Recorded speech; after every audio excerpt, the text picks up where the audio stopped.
Assalamualaikum warahmatullahi wabarakatuh.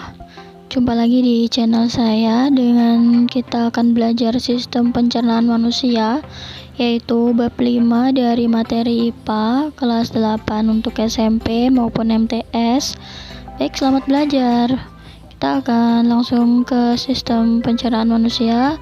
Namun di sini kita baru mempelajari nutrisi apa saja yang dibutuhkan oleh manusia. Jadi kalau kita makan, kita harus tahu apa saja nilai gizi dan mineral yang terkandung dalam makanan kita yang kita konsumsi. Baik, untuk sistem pencernaan manusia secara peta konsep, dia akan terbagi untuk penjelasannya sebagai berikut. Yang pertama, untuk makanan, zat-zat makanannya apa, kemudian sistem pencernaannya seperti apa. Baik, kita langsung masuk saja ke zat makanan. Yang pertama, karbohidrat dengan senyawa organik yang merupakan unsur karbon, kemudian hidrogen dan oksigen yang dibedakan menjadi 3, yaitu monosakarida, disakarida, dan polisakarida. Itulah contoh dari karbon yang kita sebut dengan karbohidrat. Ini kita makan makanan pokok, misal di Indonesia kita makan nasi.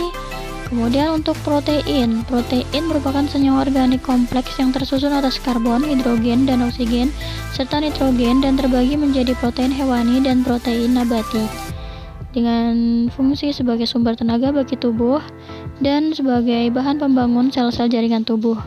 Inilah yang kita sebut sebagai protein nabati maupun protein hewani. Yang sebelah kiri merupakan kacang dan kacang polong. Kemudian ada protein hewani, kita dapatkan dari sumber ikan.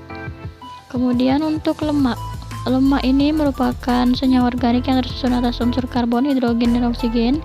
Sumber lemak merupakan minyak kelapa, kelapa sawit, jagung, margarin, kacang, kemudian daging, susu, mentega. Fungsi dari lemak merupakan cadangan sumber tenaga dan pelarut vitamin A, D, E, K, serta sebagai bantalan tubuh dari benturan.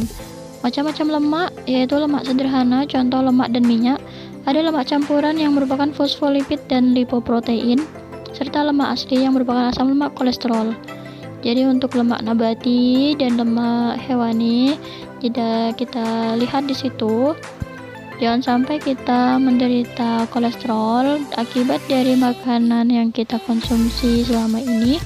Jadi kita harus menjaga pola makan hidup sehat berdasarkan unsur-unsur zat makanan tersebut yang merupakan nutrisi dan nilai gizi yang cukup dan seimbang bagi tubuh kita.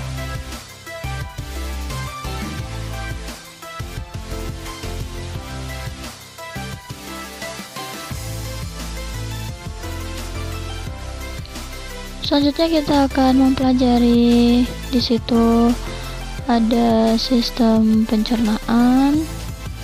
Namun yang akan kita awali dengan sumber vitamin B, vitamin C yang kita dapatkan dari buah-buahan. Jangan sampai kita mengalami kekurangan vitamin yang kita sebut dengan vitaminosis. Kemudian vitamin A ini untuk pertumbuhan sel-sel epitel, dan jika kekurangan vitamin A kita akan mengalami rabun senja.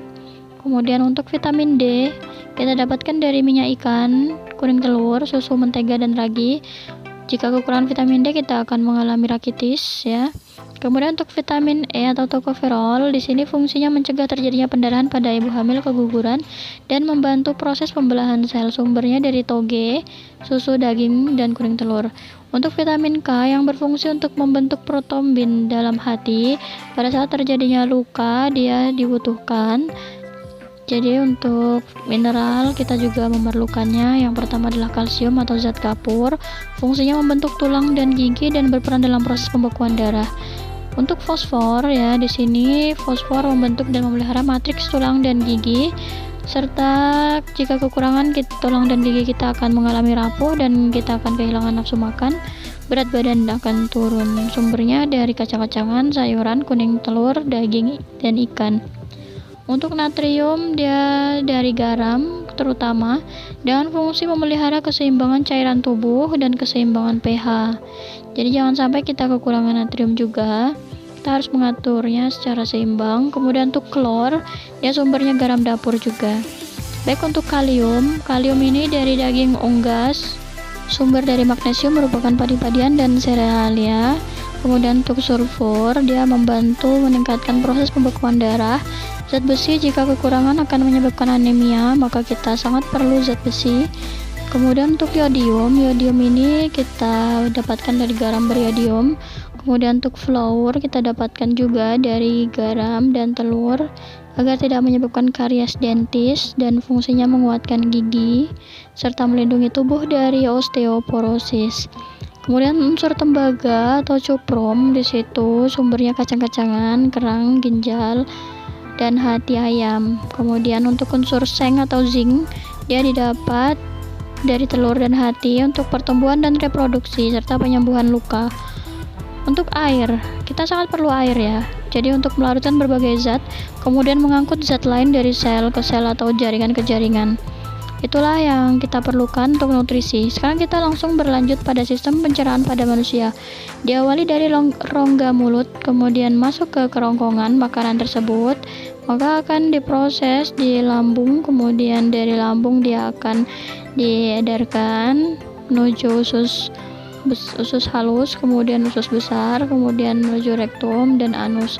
Tapi tidak sesederhana itu. Kita harus melalui beberapa proses-proses ya yang cukup unik bagi manusia, dan namun tanpa kita sadari kita harus bersyukur kepada Allah Subhanahu wa Ta'ala yang telah memberikan kita saluran pencernaan yang sangat sempurna. Jadi kita mulai dari rongga mulut yang terdiri dari gigi, ludah, dan lidah. Situ ada struktur gigi dan macam-macam gigi. Ada bagian luar dan ada gigi bagian dalam. Macam-macam giginya, ada gigi seri, ada gigi taring untuk mencabik-cabik makanan. Baik, kemudian kita langsung ke lidah. Bagian-bagian lidah di situ. Jadi fungsi lidah adalah membantu mengaduk makanan dalam rongga mulut, membantu mendorong makanan pada waktu menelan, membersihkan mulut, dan merupakan indera pengecap. Ada pengecap rasa pahit, asin, manis, dan lain-lain. Untuk kerongkongan atau esofagus di situ merupakan saluran makanan sebagai jalan makanan dari mulut menuju ke lambung, dan adanya gerakan peristaltik, yaitu gerakan melebar, menyempit, bergelombang, dan meremas untuk mendorong makanan menuju lambung. Untuk teka atau faring merupakan bagian belakang mulut yang sekaligus merupakan bagian atas tenggorokan. Jadi pada faring ada lubang yang disebut epiglottis. Oke, langsung saja masuk ke bagian lambung atau ventriculus yang merupakan bagian dari saluran pencernaan yang berupa kantung besar terletak di dalam rongga perut di sebelah bawah tulang rusuk terakhir agak ke kiri. Jadi terbagi menjadi 3, yaitu kardiak, fundus, dan pilorus. Kemudian makanan yang dicerna dalam lambung secara kimiawi dan melakukan gerakan peristaltik. Untuk usus halus atau intestinum delimo, di situ merupakan saluran pencernaan terpanjang yang terdiri dari 3 bagian, yaitu usus 12 jari dan lain-lain. Baik, untuk usus besar serta anus di situ ada tambahan usus yang disebut dengan umbai cacing atau appendix. Kemudian usus besar ini berfungsi untuk mengatur kadar air sisa makanan, dan ada bakteri Escherichia coli yang berfungsi untuk mengatur peresapan air yang ada di usus besar. Untuk hati di situ fungsi hati sebagai organ ekskresi dan membentuk empedu. Baik, untuk selanjutnya ada pankreas yang merupakan kelenjar memanjang yang terdapat di belakang lambung.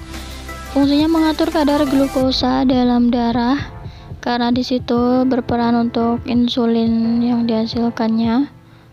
Kemudian untuk proses pencernaan pada manusia itu sendiri udah kita sampaikan tadi di awal. Jadi makanan yang awalnya berupa karbohidrat kompleks akan diurai menjadi gula-gula sederhana. Selanjutnya untuk glukosa yang masuk ke dalam hati akan dibentuk menjadi glikogen. Baik, untuk kelainan penyakit pada sistem pencernaan manusia, yang pertama adalah diare, konstipasi, appendicitis atau usus buntu, kolik, ulkus, dan lain-lain. Baik, cukup sekian dan terima kasih. Jangan lupa like dan subscribe-nya. Wassalamualaikum warahmatullahi wabarakatuh.